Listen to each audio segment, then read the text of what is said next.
ఈరోజు నేను పాలు కాసి వెన్నపూస చేసి నెయ్యి ఎలా కాసుకోవాలి, నెయ్యి ఎలా తయారు చేయాలి అనేది చెప్తున్నాను.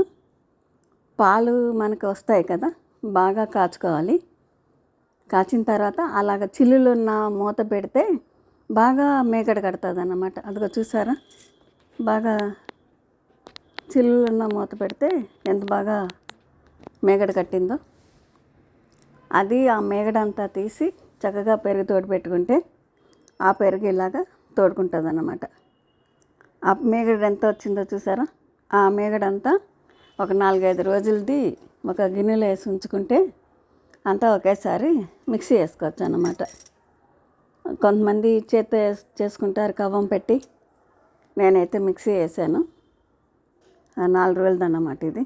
అట్లాగా మిక్సీ పట్టుకుంటే పెరుగు మీద మేగడ తీసి మిక్సీ 4 రోజులకి దాచి ఉంచి, లేదా కొంతమంది వారానికి కూడా పెట్టచ్చు, ఇంకా ఎక్కువ నెయ్యి వస్తుంది.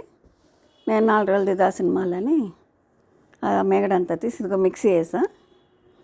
ఇది చూసారా ఎంత బాగా గట్టిగా వచ్చిందో వెన్న. అది పాలు 2 టైమ్స్ కాయాలన్నమాట. ఒకసారి కాస్తే వెన్నపూస పలచగా వస్తుంది. అదే 2 టైమ్స్ కాస్తే వెన్నపూస ఇలా గట్టిగా వస్తుంది అన్నమాట. నేను పాలు వచ్చిన తర్వాత కాసేసి కొంచెం కాఫీకి ఎంత కావాలో ఆ రోజుకి విడిగా తీసేసి మిగతా పాలు మళ్ళీ కాసి తోడు పెడతాను అన్నమాట. అందుకని నా వెన్నపూస ఇంత గట్టిగా వస్తుంది అన్నమాట. ఆ 4 రోజులది వేసేసిన తర్వాత మొత్తం ఎంతో అయ్యింది వెన్నపూస. ఈ వెన్నపూస అంతా నేను మళ్ళీ ఒకసారి కడిగాను అన్నమాట నీళ్ళు పోసి. అంటే కొంచెం ఒకవేళ అందులో మేగడంటిది ఉంటే ఆ నీళ్ళల్లోకి వచ్చేస్తుంది అన్నమాట కడిగితే. ఊళ్ళల్లో ఇదివరకు మా అమ్మ వాళ్ళు బయట కొనేవారు కదా, అది కొంచెం వాసన వస్తుంది, ఎక్కడెక్కడి నుంచో వాళ్ళు పొగేస్తేస్తారని కడిగేవారు అన్నమాట అప్పుడు. అందుకని నాకు అదే అలవాటు. ఒకసారి అట్లా కడిగితే అందులో తొరకలు ఉంటే నీళ్ళలోకి వచ్చేస్తాయి. అప్పుడు ఆ నీళ్ళు వంపేసి ఇది కాసుకుంటే చాలా బాగుంటుందంట, ఫ్రెష్గా బాగుంటుంది అన్నమాట నెయ్యి. అందుకని నీళ్ళు వంపేసి స్టవ్ మీద పెట్టా. ఇది మీడియం ఫ్లేమ్లో పెట్టుకోవాలి. హైలో పెట్టామా వెంటనే మాడిపోతుంది, మాడవాసన వచ్చేస్తుంది. మీడియంలో పెట్టి కాసుకోవాలన్నమాట. నేను అదిగో మీడియంలో పెట్టాను అన్నమాట. మీడియంలో పెట్టి 10 నిమిషాలు అయ్యేసరికే అది తొందరగా వెన్నే కదండి, తొందరగా కరిగిపోద్ది, తొందరగా కాగిపోద్ది. అందుకని కొంచెం సిమ్లో పెట్టి దగ్గర ఉండాలి, లేకపోతే మాడిపోతుంది ఇది వెంటనే.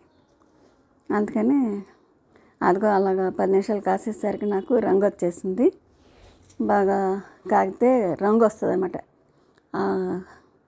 తెలుపుతనం పోయి పచ్చగా రంగు వస్తుంది. అయితే అది కొంతమంది వెన్నపూస ఎక్కువ నిలువుంచి కాసుకుంటే తమలపాకు వేసుకుంటారు, లేదా కరివేపాకు వేసుకుంటారు స్మెల్ కోసం.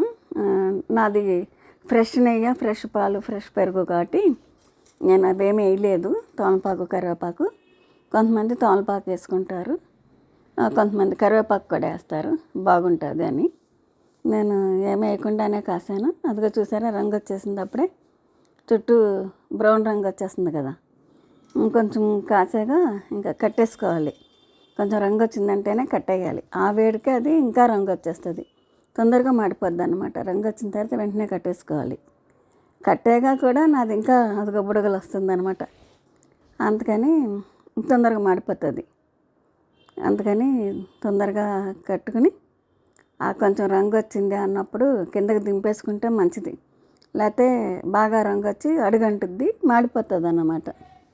ఇలా స్వయంగా మన ఇంట్లో వెన్న తీసి నెయ్యి కాసుకుంటే ఇది చాలా బాగుంటుంది.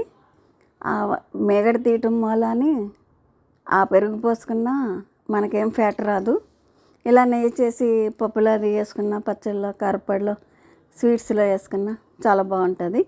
మన సొంత ఇంటి నెయ్యి మనకి చాలా శ్రేష్టం అన్నమాట, మంచిగా ఉంటుంది. చూసారు నెయ్యి ఎంత అయిందో. నా నెయ్యి నేను ఇంట్లో చేసుకున్న నెయ్యి అన్నమాట. చాలా బాగుంది కదా.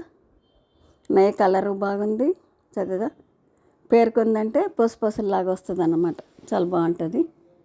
స్వీట్స్లో కూడా వాడుకోవచ్చు. ఇది అన్నంలో వేసుకోవచ్చు, చాలా మంచిగా ఉంటుంది అన్నమాట. బయట కొన్న దాని మీద మనకు బాగుంటుంది.